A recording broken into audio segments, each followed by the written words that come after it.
time for the exciting adventures of Sky Girl Porter.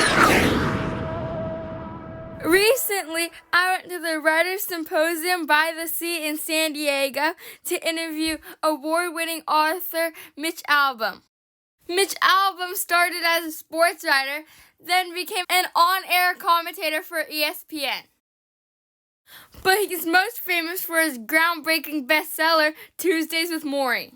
Since then, he's written many other books like The 5 People You Meet in Heaven, and several sequels, Finding Chicka, and he was there to talk about his most recent book, The Little Liar.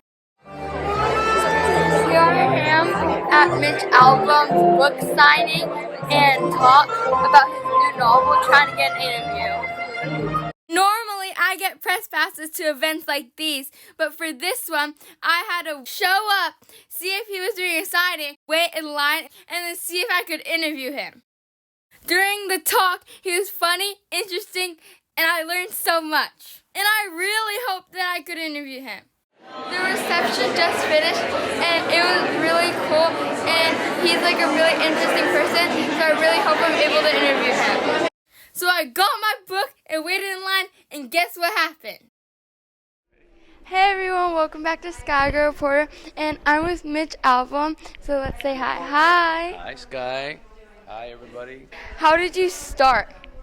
Well, I actually was a musician, and I was looking for something to do during the day, and I volunteered at a local newspaper and found that I had some talent at writing and moved over from music to writing, and I've been writing ever since. How did music help your writing? Well, actually, music has a big influence on writing because, you have to have a rhythm. In music, you have to have rhythm to your writing. You have to come back, if you're writing a song, to a chorus or a verse, and it's the same kind of thing with writing. You often return to certain themes.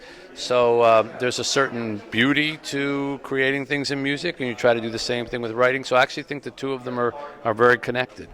What's the process between writing music and writing prose? Well, they're similar in that you sit down at some point with nothing, and you have to create something.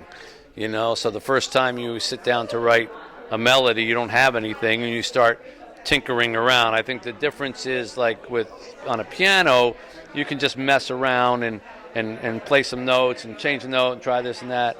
Whereas with writing, it's not like you just sit there and throw a bunch of words on the screen. You have to sort of think about what you're trying to do first and where you're trying to create. But in both cases, you put stuff out, you take stuff out, you put it up, you take it out. You read it. I always read kind of like this as I'm writing, and if I, with a certain rhythm going back and forth, and if I stop, it means I probably hit a sentence that isn't working, and so I fix it, and then I go back to my nodding my head, which is the same way that I play the piano. What's the difference between writing for sports and writing a memoir? Well, when you're writing sports, you're writing about other people's exploits and the things that they've done. When you're writing a memoir, you're writing about something that you've gone through yourself and what you've learned from it. So the memoir is a lot more personal than the sports story. Can you tell us about some of your books?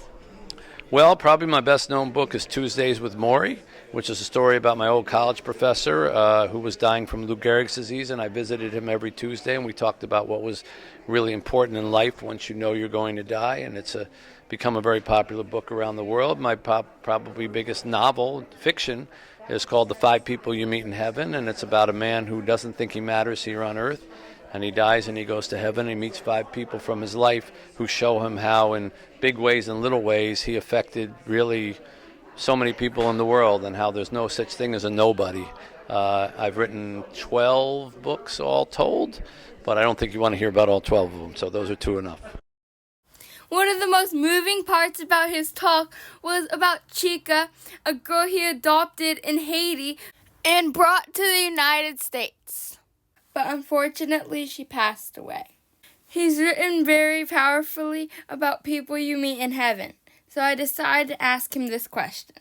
What do you think Morrie and Chicka would say about your books? Well, I hope, since neither one is still with us, I hope they would say that I was fair in the way that I portrayed them, and that, that they are happy that they are inspiring people even though they're no longer here, but they're changing people's hearts. And I know Morrie has done that, and I believe Chicka has done that too. What's your latest book about? Well, my newest book, which will be coming out in October, is called Twice, and it's about a man who has the magical ability to do everything in his life twice, but he has to live with the consequences of the second time. He can't ever go back to the first, and he finds out as he gets older that that's not all that it's cracked up to be, especially when it comes to love. What would you say to people that want to be reporters like you?